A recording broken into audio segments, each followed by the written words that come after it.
సమానత్వం లేని స్వేచ్ఛ వ్యక్తుల ఆధిపత్యాన్ని నెలకొల్పుతుంది. స్వేచ్ఛ లేని సమానత్వం వ్యక్తిగత చొరవను చంపేస్తుందని డాక్టర్ బిఆర్ అంబేద్కర్ అన్నారు. వందల సంవత్సరాల విదేశీ దురాక్రమణదారుల పాలన నుంచి 1947 ఆగస్టు 15న మన దేశానికి స్వాతంత్ర్యం లభించింది. అనంతరం మనం మన దేశాన్ని పాలించుకోవడానికి ఒక రాజ్యాంగాన్ని తయారు చేసుకున్నాం. ప్రజాస్వామ్య పద్ధతిలో వ్యవస్థల నిర్మాణం చేసుకున్నాం. ఆ రాజ్యాంగాన్ని 1950 జనవరి 26 నుంచి అమలు చేసుకున్నాం. అప్పట్నుంచి మన దేశాన్ని గణతంత్ర రాజ్యం అని అంటున్నాం. రాజ్యాంగాన్ని అమల్లోకి తేవడానికి జనవరి 26 తేదీనే ఎందుకెంచుకున్నాం? 1930లో జనవరి 26న అప్పటి కాంగ్రెస్ సమావేశం భారత్ను గణతంత్ర రాజ్యంగా ప్రకటించి దేశానికి సంపూర్ణ స్వాతంత్ర్యం కోసం తీర్మానం చేసింది. సంపూర్ణ స్వాతంత్ర్య తీర్మానం చేసిన రోజును చారిత్రక దినంగా భావించి మనం 1950లో జనవరి 26న గణతంత్ర దినోత్సవంగా ప్రకటించుకున్నాం. భారత రాజ్యాంగం తయారు చేసినప్పుడు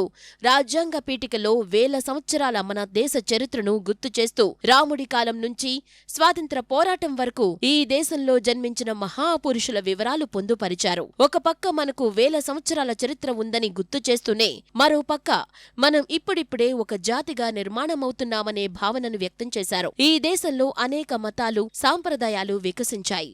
ఇంకా కొత్తవి వికసిస్తూనే ఉన్నాయి. అయినప్పటికీ వాటన్నిటి మధ్య ఒక సమన్వయం ఉంది. సృష్టికర్త పరమేశ్వరుడు ఒక్కడే. అతనిని చేరుకునేందుకు అనేక మార్గాలున్నాయి. అందుకే సర్వపంథ సమభావనతో మెలగాలి అని పెద్దలు ఏనాడో చెప్పారు. మత సామరస్యం గురించి మన ఆలోచన ఇంత స్పష్టంగా ఉంటే దేశంలో సామరస్య వాతావరణం నిర్మాణం చేయడానికి ప్రయత్నాలు సహజంగా సాగుతుంటే వాటిని విస్మరించి 1976లో అప్పటి ప్రభుత్వ పెద్దలు మన రాజ్యాంగంలో సెక్యులర్ అనే పదం చేర్చి ఈ దేశం సెక్యులర్ దేశమని అన్నారు. దానికి ఎవరికి వారు వారి స్వలాభం కోసం వారికి తోచిన వ్యాఖ్యలు చేసుకుంటూ వచ్చారు. డాక్టర్ సర్వేపల్లి రాధాకృష్ణన్ తన రివ్యూ ఆఫ్ ఫెయిత్ అనే పుస్తకంలో సెక్యులరిజం అంటే ప్రభుత్వ దృష్టిలో అన్ని మతాలు సమానం, ఏ మతానికి ప్రత్యేక ప్రాధాన్యం లేదు అని భావం అని రాశారు. కానీ రాజకీయ పార్టీలు, ప్రభుత్వాలు తమ ఓటు బ్యాంకు రాజకీయాల కోసం సెక్యులర్ అంటే హిందూ వ్యతిరేకవాదమనే భావనను పెంచి పోషించారు. మైనారిటీ పేరుతో హిందుత్వం తప్ప మిగతా మతాలకు అధిక ప్రాధాన్యం ఇచ్చి వారి పబ్బం గడుపుకుంటున్నారు. దీంతో జాతీయ సమైక్యతకు అవరోధం కలుగుతోంది. ఈ పరిస్థితులను చక్కదిద్దాలి. డాక్టర్ బిఆర్ అంబేద్కర్ రాజ్యాంగం అమలైన 1950 జనవరి 26న మన పార్లమెంట్ ఉభయ సభలనుద్దేశించి ప్రసంగిస్తూ ఈ దేశం రాజకీయ స్వాతంత్ర్యం సంపాదించుకుంది.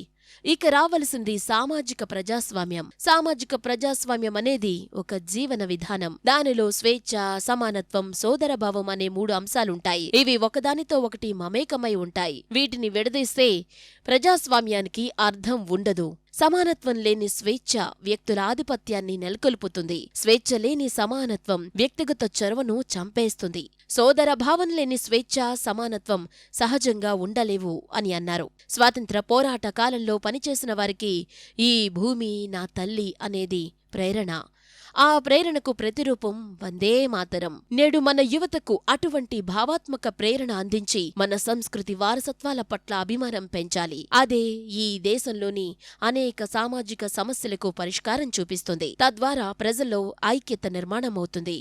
అప్పుడు మన దేశం ప్రపంచంలో శక్తివంతమైన దేశంగా నిలబడగలుగుతుంది. అందుకే స్వామి వివేకానంద చెప్పినట్లు భారత మాతను ఆరాధిద్దాం, భారత మాతకు జయం కలగాలని కోరుకుందాం. గణతంత్ర దినోత్సవం రోజున అందరం భారతమాత పూజ చేసి ఆ తల్లి సేవలో మన జీవితాలను అర్పించాలనే సంకల్పం చేద్దాం.